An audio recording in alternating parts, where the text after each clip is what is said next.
দুই নম্বর হলো ওয়াশাবুন নাশাআ ফি ইবাদাতিল্লাহ, ওই যুবক, যে যুবক তার যৌবনকালটা আল্লাহর ইবাদতের মধ্যে অতিবাহিত করে, যৌবনকালটা পাগলামি করে না, নেশাখোর হয় না, মদখোর হয় না, জিনাখোর হয় না,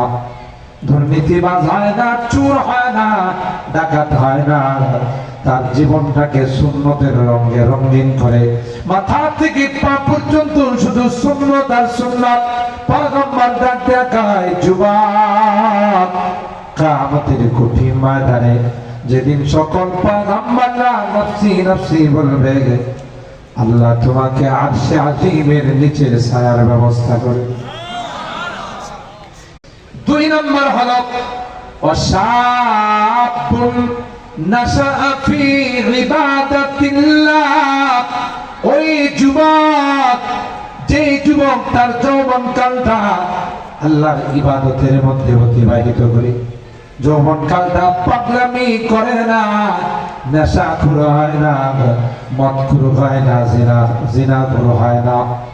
দুর্নীতিবাজ হয় না, চোর হয় না, ডাকাত হয় না, তার জীবনটাকে সুন্নতের রঙে রঙিন করে মাথা থেকে পা পর্যন্ত শুধু সুন্নত আর সুন্নাত। পয়গম্বর ডাক দেখায়, যুবক,